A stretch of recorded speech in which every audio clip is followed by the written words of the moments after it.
I, female 36, found out that my husband had been having an affair with this woman for a year. She got pregnant, and my husband wanted to keep it and stay with me after he redeemed himself. And because we wanted kids but couldn't have them, he was able to convince me to give our marriage a second chance to work. Also, since those fertility issues were on my side, I felt guilty for not being able to give him kids.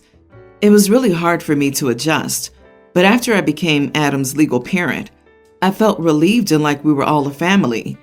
Adam's bio mom disappeared as she wanted nothing to do with him, according to what my husband said. Adam's now a young child. He unfortunately developed a medical condition that is rapidly getting worse. He's at the hospital most of the time, and there isn't much we could do other than keeping his condition stable. He got admitted to the hospital days ago. I'm constantly worried and afraid of losing him all of a sudden after I put so much effort into making the family stable again. 2 days ago, my husband brought up Adam's bio mom and told me that he told her about him being in the hospital. I was shocked when I heard this and infuriated. I told him why he told her. Why was he in contact with her at all? And he said she heard from a mutual friend about Adam and has been begging to come to visit him at the hospital. I blew up at him after he asked to arrange a visit for her and told him that she was never his mom. I was, and her presence will only confuse him and worsen his condition. He told me that she's Adam's bio mom and always will be, and that I was being cruel by denying her a visit. He asked that I consider it, but I refused. Yesterday he came to the hospital and brought her with him. I don't know what I felt when I saw her, but all I can say is that I couldn't handle it. I started telling them to back off. He tried to get me to calm down, but I yelled for security, who eventually escorted both of them because my husband was not backing off. I got inside the room and started crying. I was in full panic mode. I called Mom to come and stay with me, and she stayed there all night. I got home in the morning and my husband was there waiting. He picked an argument with me about how I behaved at the hospital and had me listen to a recording of Adam's bio mom begging me to let her see him. I still refused and blocked all his attempts to get me convinced. I returned to the hospital and he told my family about what had happened. Some are on my side, but others think I'm being unfair and cruel to deny this woman a visit. Am I the idiot for standing my ground? Not the idiot. She abandoned her son years ago. She doesn't get to come back and confuse him now when he's sick. Also, your husband is still in contact with her?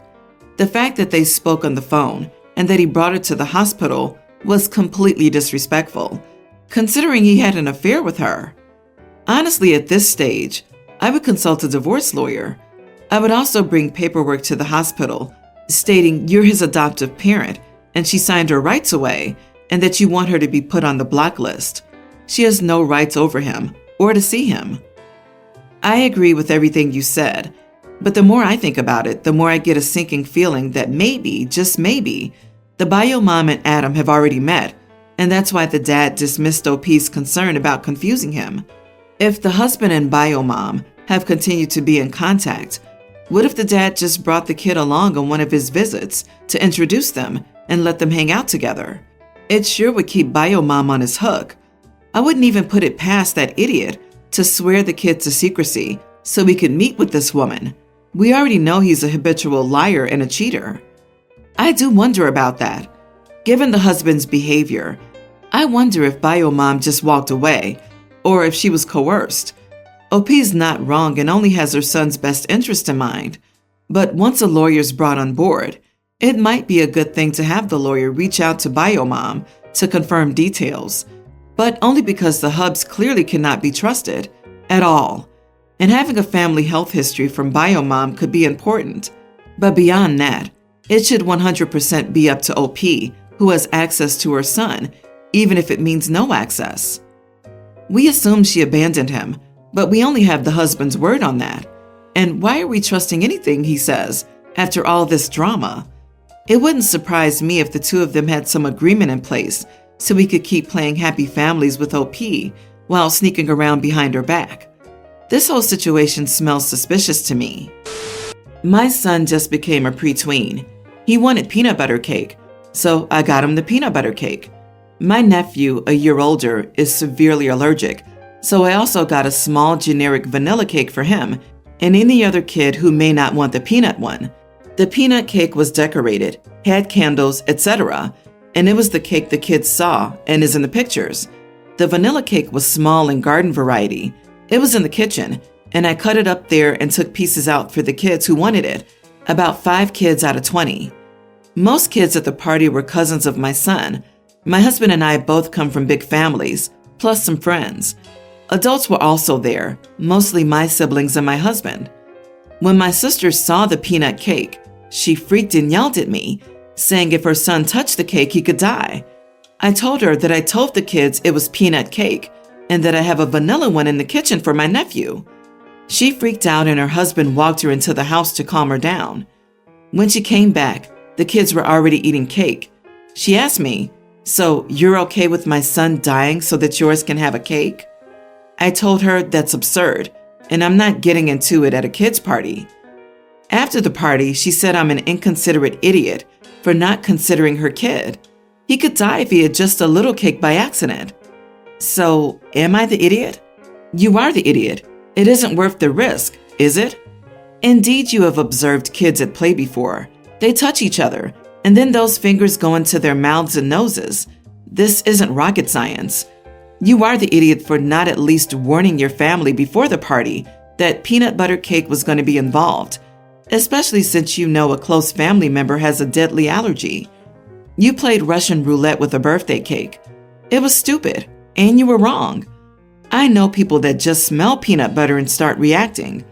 Once a friend touched something that was touched by someone who touched a peanut, and he reacted.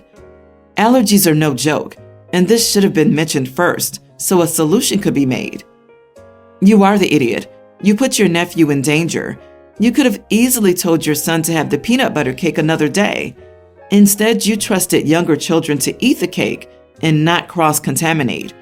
You could have told her that this was the kind of cake your son wanted, but instead you just blatantly put your nephew into the line of danger, and your sister had to stand there and watch. I would have panicked too. Next time you should maybe think about others. I can't get over the fact that OP would put another child at deadly risk because of cake. This is about as insensitive and selfish as people get, not caring that another person could die with somebody's little mistake, like cross-contaminating the cutlery, or as OP did, by storing the cakes in the same fridge and touching both with unwashed hands. My old assistant was deadly allergic to nuts, and what did we do? We stopped eating nuts in the workplace because her life was worth vastly more than our stupid snacks. Some backstory. I have 3 kids, Daisy, a young teen female, Eva, a teen female, and Dorothy, 25 female. They used to get along great. Then Daisy got a cat for her birthday, and Eva hated him. I think she's scared of him, but she refuses to admit it. So she used it as an excuse not to have much of a relationship with her sister. She's been more distant from the rest of the family in order to distance herself from her sister and her cat. My husband also dislikes the cat, but he doesn't let it affect his relationship with his family. My husband and I were at our friend's birthday party last week.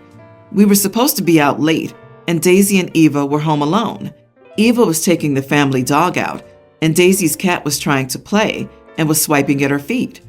Eva called Daisy to get her stupid cat away and told her what the cat was doing. Apparently, Daisy took her time to get there, then laughed, called the cat a good boy, and gave him a treat. Daisy denied it, but it sounds like something she'd do. This sparked an argument between the two, and Eva kept cursing the cat out. She knows this hurts Daisy, and Daisy retaliates by cursing her out. Eva responded by telling Daisy that she doesn't love her and hasn't for a long time. She hates her.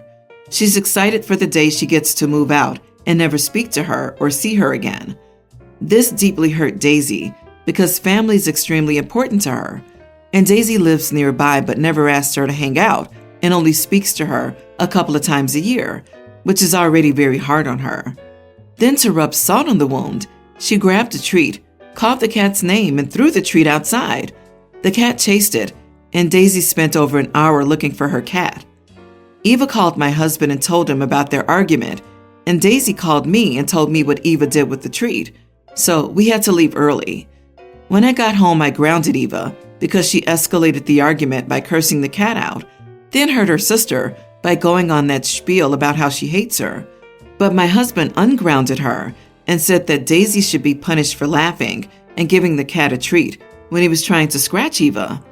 Daisy asked if anything was going to happen to Eva for what she said and did, and Eva yelled that she meant everything.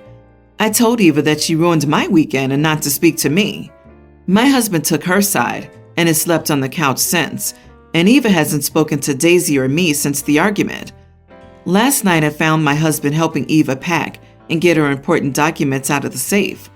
When I asked what he was doing, he said Eva would stay with Dorothy. I told him Eva wasn't going anywhere, but he ignored me and went back to packing. Eva's gone now, and my husband is still on the couch. Am I the idiot for telling my daughter not to speak to me?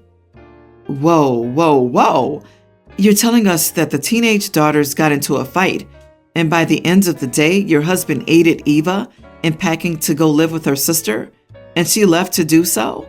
And there was no summit between the parents to discuss this? It sounds like your daughters communicate with each other as well as you and your husband do, which is to say, not very well. Your family's falling apart. Let go of your pride and start working on this. Until then, you are the idiot. Yes, you are the idiot. Why are your children's relationships with each other and you so fractured? Why is your relationship with your husband so broken? There are much bigger problems in your family than a cat. If you genuinely believe it's all down to the cat, maybe the problem is you. It's not about the cat. Whatever precipitated this situation was brewing for a long time, and it all came to a head that evening. The real truth will come from Dorothy. If Dorothy's not interested in having a relationship with Daisy, then I'm just going to say there's a common thread somewhere. Even when the husband is helping a child pack, there's some favoritism and excuse-making going on in that house.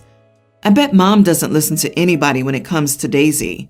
One kid is already out of the house at her normal age and not speaking to Mom. Not normal. Now the next one got away, and Dad helped because, as the previous poster said, it's been brewing a long time. Who wants to bet her husband runs out the door next?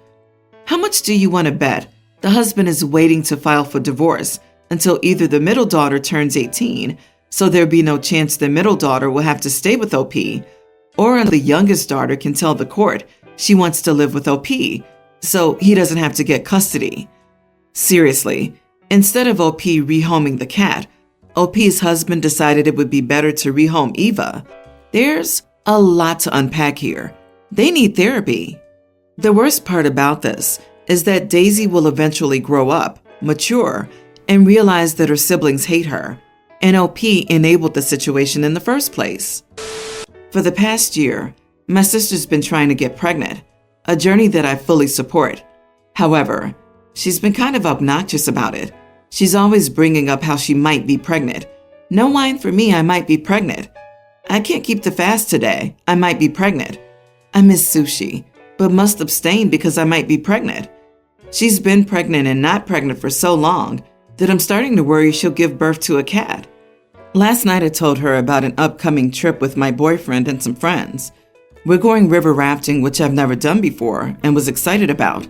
She said, I'd love to try that too, but I can't because I might be pregnant. I got annoyed because we were talking about me for once, and she found a way to make it about her hypothetical pregnancy again. I said, no one invited you. She asked me what my problem was, and I said I was sick of hearing about her hypothetical pregnancy. She said I was immature and left. I feel bad, but also I am so sick of hearing about Schrodinger's pregnancy. Am I the idiot? How? My ribs. Schrodinger's pregnancy? I'm dying. Not the idiot OP.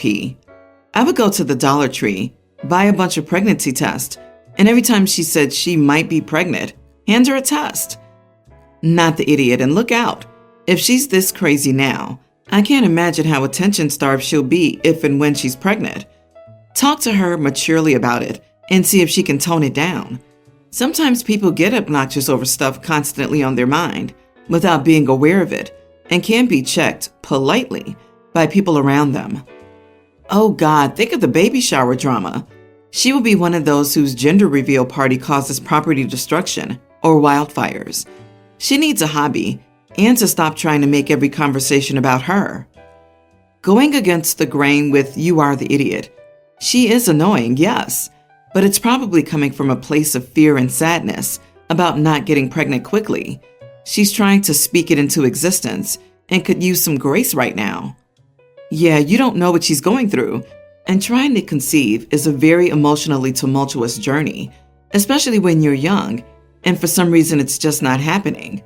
Everybody's so focused on the witty comments OP's making, not realizing these are real-life people with real-life feelings, and a little empathy goes a long way. Is it worth nuking your relationship with your sister over feeling momentarily annoyed? She's not hurting anyone by having hope. So my half-sister and I have the same dad and different moms. She's a teen, I'm 31. My sister's mom remarried last year, and her husband has 2 daughters, so they're her stepsisters, but not mine. I had planned something for me and my sister, a vacation only for our sisters. About 2 weeks before, her mom called me and asked if I was willing to take her 2 stepsisters. They're teens. She said they haven't been on vacation for a long time. They're really jealous and are giving her a hard time. She can't take them on vacation because their finances are very tight, and it's really unfair to the other kids that my sister gets to go on a vacation right now. I said no, and my reasons were that I don't know these kids. I can't be responsible for them. Also, money-wise, I couldn't double my budget for 2 extra people. This was also something for my sister and me. I wasn't planning on taking 3 kids on vacation. This would completely change the experience. I didn't even take my husband because I wanted it to be just for my sister and me. Anyway, my sister and I had a great time and we're back. Her mom called me again and told me that the other kids were heartbroken because of my actions. I've only met these kids 2 or 3 times. I don't know what was expected of me here. She said I was heartless and mean, and I could have made it work for all of them. She said this would have also gone a long way for my sister to bond with her stepsisters, although I generally expected that that would be her responsibility as their parent. I'm so taken aback by her phone call that I'm questioning whether I've been the idiot in this situation. Am I the idiot for refusing to take all 3 of them? Not the idiot. Here, take my kids on vacation. Pay for it yourself because I can't afford it, and take responsibility for 2 extra teenagers while you're at it. That's absurd. Your sister is your sister. Her stepsisters are kids you've known for like a year. Of course you shouldn't be expected to pay to take teenagers you hardly know on vacation. If OP's sister's mom offered to pay for the other 2 kids to go, it would be less unreasonable, but it would still be 100% reasonable for OP not to want to take these near strangers on vacation. I don't know what world OP's sister's mom lives in where a person would take kids half her age who she's met once or twice on vacation and pay for it herself. This is your vacation, not free babysitting. You did a wonderful thing for your half-sister, but you did not have any obligation to do it, and you certainly have no obligation to do it for someone you've barely met. That's basically like me going down to my random next block neighbor and telling them they should be taking my children on vacation.